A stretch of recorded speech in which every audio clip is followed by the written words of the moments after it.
Body کے اندر changes آتی ہیں، اسی طریقے سے برین کے اندر بھی کچھ چینجز آتی ہیں، وہ نیورو کیمیکل چینجز بھی ہوتی ہیں، وہ اسٹرکچرل چینجز بھی ہوتی ہیں اور وہ فنکشن چینجز بھی ہوتی ہیں، جس کی وجہ سے انسان مختلف ذہنی بیماریوں کا شکار ہو جاتا ہے۔ ایک ماڈل ہے جو میں آپ سے شیئر کرنا چاہوں گی، جسے بولتے ہیں بایو سائیکو سوشل ماڈل۔ جب ایک بچہ ماں کے پیٹ میں ہوتا ہے، وہیں پہ اس کی مینٹل ہیلتھ یا اس کی جو ڈیولپمنٹ ہے وہ شروع ہو جاتی ہے۔ اب اس بچے کی جو گروتھ ہے، وہ مینٹل گروتھ جو ہے، اسی کے ساتھ وہ معاشرے کے اندر آتا ہے۔ اب جب وہ معاشرے کے اندر آتا ہے تو اس کا انوائرمنٹ، اس انوائرمنٹ میں اس کو کیسے ٹریٹ کیا جاتا ہے، اس کے بیہیویئر کے، اس کے ایٹیٹیوڈ کے اوپر، اس کی پرسنالٹی کے اندر لوگ کتنا زیادہ کنٹریبیوٹ کرتے ہیں، اور پھر اس کی جو کہنا چاہیے کہ سوسائٹی۔ اب اس سارے انوائرمنٹ کے اندر جب وہ بندہ گزر کے ایک اینڈ پروڈکٹ کی طرف جاتا ہے، تو بہت سے ایسے لوگ ہوتے ہیں جو اپنی ذہنی بیماریوں کو نہیں قابو کر پاتے اور وہ ذہنی مسائل کا شکار ہو جاتے ہیں۔ ورلڈ ہیلتھ آرگنائزیشن کے اعداد و شمار کے مطابق پاکستان میں صرف 0.19% ماہر نفسیات ہیں۔ پاکستان میں ذہنی امراض مجموعی بیماریوں کے بوجھ کا 4% سے زیادہ حصہ لیتے ہیں۔ خواتین میں ذہنی صحت کے مسائل زیادہ پائے جاتے ہیں۔ ذہنی بیماری ایک سنگین مسئلہ ہے جسے دنیا بھر میں اہمیت دی جاتی ہے، لیکن پاکستان میں یہ بیماری نہیں سمجھی جاتی۔ اپنے ارد گرد اپنے پیاروں کو وقت دیں، ان کی بات کو سنیں، ایک دوسرے کے ساتھ فزیکلی جب آپ پریزنٹ ہیں تو وہاں پہ سائیکولوجیکلی پریزنس بھی یقینی بنائیں، جو کہ آج کل ہمارا بہت بڑا مسئلہ بنتا جا رہا ہے۔ ماں باپ سے میری یہ گزارش ہے کہ بچوں کو گیجٹ سے، ان اسکرین ٹائم سے دور کریں، انہیں فزیکل ایکٹیویٹیز کی طرف لے کے آئیں۔ ڈپریشن اور انزائٹی جیسی بیماریوں کے بارے میں سنجیدہ طرز عمل کی ضرورت ہے، اس لیے ضروری ہے کہ ملک میں ذہنی صحت کے مسائل سے نمٹنے کے لیے مؤثر اقدامات کیے جائیں۔ رپورٹ آپ نے دیکھی، آئیے ہم اپنی ڈسکشن کو سٹارٹ کرتے ہیں۔ ارم، آپ سے پہلا سوال ہے، مینٹل ہیلتھ اویئرنیس کے اوپر ہم سیمینارز بھی کرتے ہوئے دیکھ رہے ہیں لوگوں کو، لیکن پھر بھی خودکشی کی شرح بڑھ رہی ہے، اور خودکشی ایک بہت ہی ایکسٹریم سٹیپ ہے۔ کوئی بھی شخص اوور نائٹ یہ نہیں کہتا کہ بس اب میں آج اٹھا ہوں اور میں زندگی سے نا امید ہوں اور میں اپنے آپ کو ختم کر لوں۔ It's a long journey of pain and trauma. مجھے بتائیے وہ کیا سمٹمز ہیں جس سے آپ کو یہ اندازہ ہو کہ اس شخص کو ڈپریشن ہے؟ دیکھیے بہت کہتے ہیں نا، یہ سیریس ایک ایشو ہے اور پرابلم ہے۔ آپ نے جو بھی فیکٹس اینڈ فگرز سب کے ساتھ شیئر کیے، بہت الارمنگ یہ ہیں، ٹھیک ہے۔ اور ہم جب تک اس کو نگیٹ کرتے رہیں گے، نہیں مانیں گے۔ ہمارے پاکستان میں ایک بڑا سا ہے کہ جی بس فزیکلی کوئی اگر بیماری ہے تو ہم ڈاکٹر کے پاس چلے جائیں گے، بڑے سے بڑے باہر علاج کے لیے چلے جائیں گے، لیکن اویئرنیس نہ ہونے کی وجہ سے، آگہی نہ ہونے کی وجہ سے کہ مینٹل ہیلتھ کتنی ضروری ہے، اور یہ جو مینٹل ایشوز ہیں واقعی ہوتے ہیں۔ یہ نہیں ہوتا کہ بیکاز ہم نا ہر چیز کو بھی جسٹ پٹ اٹ ایک کارپیٹ کے اندر برش کر دیتے ہیں نا، کہ جی ہماری بھی تو شادی ہوئی تھی، ہم بھی تو اسکول گئے تھے، ہم بھی تو جوان ہوئے تھے۔ جب بھی آپ ایک جنرل ڈسکشن ہوتی ہے تو ایک اسٹیریوٹائپ تھنکنگ آپ دیکھتے ہیں۔ اور ایک تھنکنگ، سوری آپ کی بات کاٹوں، ایک اور بھی ہے، وہ لوگوں کو لگتا ہے کہ جو ڈپریشن ہے وہ امیروں کا مسئلہ ہے، یہ امیروں کی بیماری ہے، جبکہ ایسا نہیں ہے۔ بالکل، because I am a remedial therapist, میں ڈسلیکسک بچے جو پرفیکٹلی نارمل ہوتے ہیں، جن کو ریڈنگ، رائٹنگ، اسپیلنگ کا ایشو ہوتا ہے، انفارچونیٹلی پاکستان میں صرف ہوتا ہے نارمل یا ایب نارمل کا کانسیپٹ ہے۔ یہ بچے گرے ایریا میں، جس کا بہت کم لوگوں کو پتہ ہے۔ سو وہ اب میں دیکھتی ہوں کہ جو میکسیمم ڈراپ آؤٹ ریٹ جو اسکول میں ہوتا ہے، وہی بچے جن کی کارپورل پنشمنٹ، جن کو لیبلنگ ہم کر دیتے ہیں نالائق ہے، یہ ہے، وہ ہے کر کے، ٹھیک ہے۔ اور 15 سے 20% بچے ہر کلاس میں موجود ہیں ڈسلیکسک۔ سیویریٹی آف دا پرابلم ڈیپینڈس کہ آفٹر اسیسمنٹ پتہ چلتا ہے۔ سمٹمس کہ ایک بچہ جو either becomes a class clown, because as an educationist میں پہلے بات کروں گی کہ بہت زیادہ ظاہر ہے جب اس کو پازیٹیو اٹینشن نہیں مل رہی تو نیگیٹو اٹینشن لینے کے لیے واو اس نے ٹیچر کو روڈلی جواب دیا، وہ اس نے ہی از اے بلی، ہی بیکمز اے بلی، رائٹ، اٹینشن لینے کے لیے۔ پھر بچیاں جو ہوتی ہیں وہ اپنے انٹروورٹ ہو جائیں گی، اپنے ککون میں چلی جائیں گی، بالکل ودرا کر لینا، سوشلی لوگوں سے بالکل نہیں ملنا، چھپنا۔ جب کوئی گھر میں بھی آئے تو آپ یہ ایپیٹائٹ آپ کا افیکٹ ہوتا ہے، سائیکو سومیٹک ڈس آرڈر ہوتا ہے کہ ایک بچہ اسکول جانے سے، بیکاز جو بلنگ اتنی زیادہ اس بچے کی اسکول میں ہو رہی ہے یا نیگیٹو انوائرمنٹ اسکول کی ہے کہ اس کو الٹی آنا شروع ہو جائے گی، وہ پین کا کمپلین کرے گا کہ نہیں میرے پیٹ میں درد ہے، اس کو سائیکو سومیٹک ڈس آرڈر کہتے ہیں، ٹھیک ہے۔ دیز آر دا سمٹم جو پیرنٹس کو جاننے بہت ضروری ہیں کہ as mothers, as young mothers, کہ میرا بچہ اسکول جانے سے کیوں اتنا اکتا رہا ہے، کیوں ڈپریشن میں جا رہا ہے، کیوں دوست نہیں بنا رہا۔ سو یہ بہت ضروری ہے کہ ایز پیرنٹس سب سے پہلے کہ پہلی جو درس گاہ بچے کی والدین ہوتے ہیں، جب والدین کو اویئرنیس نہیں ہے کہ یہ میرے بچے کے سمٹمز ہیں کہ ایک مائل سٹونز ہوتے ہیں ڈیولپمنٹ کے بھی مینٹل اینڈ فزیکل کہ اس ایج پہ بچے نے اس طرح ایکٹ کرنا ہے, تو جب پتہ ہی نہیں ہے تو پھر آپ وہ, اور اوپر سے پھر بچے کی تعداد بھی اگر آپ کی زیادہ ہو تو ایک کے بعد دوسرا بچہ کم گیپ ہے تو اس میں وہ بچہ گوز انڈائگنوزڈ. یعنی کہ یہ جاننا ضروری ہے کہ سمٹمز کیا ہیں, علامات. ڈاکٹر صاحب کیا علامات ہیں, بچوں کی علامات کیا ہیں کہ ان کو ڈپریشن ہے یا ان کو ایگزائٹی, کیونکہ ہمیں ایگزائٹی اور ڈپریشن کا فرق بھی معلوم نہیں, وہ بھی بتائیے. اور بڑوں میں ڈپریشن کے سمٹمز یا علامات کیا ہیں؟ اچھا, علامات سے زیادہ اہم جو پہلو ہے وہ وجوہات کا بھی ہے جس کا تھوڑا سا بھی ذکر بھی ہوا, لیکن اگر ہم علامات کی بات کریں تو ایک سوشل وڈرال بچوں کا, ہم جب ورڈ یوز کرتے ہیں نا ایب نارمل, سو ایک تو اس کو ڈفرینشیٹ کرنا ہے اس ایب نارمیلٹی سے جو ہمارے سماج میں کسی ذہنی نفسیاتی صحت کے مسئلے کے شکار فرد سے وابستہ ہے. مثال کے طور پر اگر کوئی شخص ذہنی جذباتی نفسیاتی بحران سے گزرتا ہے ہمارے معاشرے میں, ہمارے سماج میں, اسے کس نام سے پکارا جاتا ہے؟ ٹھیک ہے, ہم پاگل کہیں گے, ہم چلا کہیں گے, ہم سائیں کہیں گے, ہم میٹر کہیں گے, اور بہت سے سلینگز ہیں کلوکیل لینگویج میں جس سے ہم ایٹریبیوٹ کر دیتے ہیں. اس کے نتیجے میں جو سب سے بڑا ایک مسئلہ درپیش ہوتا ہے وہ یہ کہ ان علامات کو نارملائز کرنے کی کوشش کی جاتی ہے, چھپایا جاتا ہے. میرے ساتھ ایجوکیشنسٹ موجود ہیں, شاید اس پر زیادہ تفصیلی روشنی وہ ڈالیں گی کہ کئی مرتبہ میرا انٹریکشن جب اسکول میں ہوا اور ٹیچرز جب اپنے بچوں کے مسائل کا ذکر کرتے ہیں اپنے اسٹوڈنٹس کے, تو وہ انتہائی کیٹاگوریکل سمٹمز ہوتے ہیں کسی مینٹل یا ایموشنل ویل بینگ کے پرابلم کے حوالے سے, لیکن they are not being addressed systematically, methodically, medically, psychologically, بلکہ اس کو پیرنٹس کی طرف سے بھی اور اسکول کی طرف سے بھی اس کو زبردستی مین سٹریم کرنے کی کوشش کی جاتی ہے. حالانکہ mainstreaming in its very pure sense of the word is very desirable, لیکن آئیڈینٹیفائی کر کے اس کو ایڈریس کرنے کی ضرورت ہوتی ہے. تو علامات میں سوشل وڈرال ہے, کسی بھی ایکسٹریم کو ایگزیبٹ کرتا ہوا رویہ ہے, بیہیویئر ہے, بچوں کی طرف سے بھی بڑوں کی طرف سے بھی, اور ایڈجسٹمنٹ ایشوز ہیں, ریلیشن شپ کو کیری نہ کر پانا ہیلدی مینر میں, اور اپنی جو ڈیوٹیز ہیں, رولز ہیں, ان کو پراپرلی ڈسچارج نہ کر پانا, they will indicate that there is something wrong on part of a child or even on the part of an adult. یعنی کہ کسی بھی ایٹیٹیوڈ کا ایکسٹریم, کہ اگر کوئی خاموش ہے تو بے انتہا خاموش ہے, اور اگر کوئی لاؤڈ ہے تو بے انتہا لاؤڈ ہے. یہ تمام الارمنگ سمٹمز ہیں. ایگزیکٹلی, اور ان کو بیہیویئر سے, رویے سے ڈفرینشیٹ کرنے کی بھی ضرورت ہے. ایک بچہ ہے گپ شپ لگاتا تھا, لیکن اب آج کل آتا ہے اپنے کمرے میں گھس جاتا ہے, بہت سا ٹائم اپنے گیجٹس پہ ہے, تو پیرنٹس کہیں گے بس یہ بڑا ہو رہا ہے نا تو ریزرو ہو رہا ہے. سو نہیں, ایسا شاید ٹھیک نہیں ہے. بڑے ہونے کے ساتھ وہ زیادہ سوشلی انٹریکٹیو, زیادہ کوگنائزنٹ آف دی فیملی سچویشن بھی تو ہو سکتا ہے.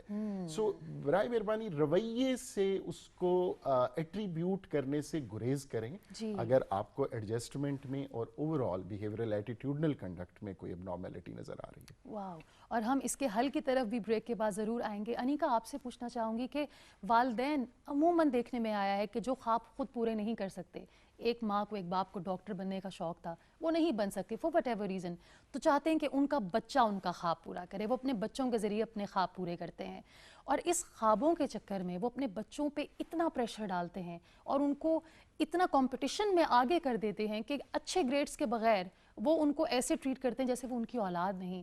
بڑھتا ہوا کمپٹیشن اور گریڈز کے پیچھے یہ جو ایک ریٹ ریس ہے, کیا آپ کو لگتا ہے کہ اس سے بچوں میں انگزائٹی اور ڈپریشن بڑھ رہا ہے؟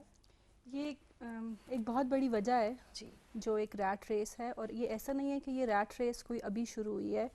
It's from the past many decades, پہلے بھی ہوتی تھی, لیکن اب کچھ بڑھ گیا ہے. آپ کا پیرنٹس کے ساتھ ساتھ اسکول پریشر بھی بڑھ گیا ہے. آپ کے جو ٹیچرز جو ہیں وہ اسکلس کی طرف توجہ دینے کی بجائے, یا جو آپ کے بچوں کی ایک وہ ہوتا تھا نا کہ ایک مینٹر ہوتا تھا ٹیچر, اب وہ توجہ نہیں ہے. اب وہ ٹیچر جو ہے وہ ایک ٹاسک بیس اسٹڈیز کرا رہا ہے. بچے بھی ایک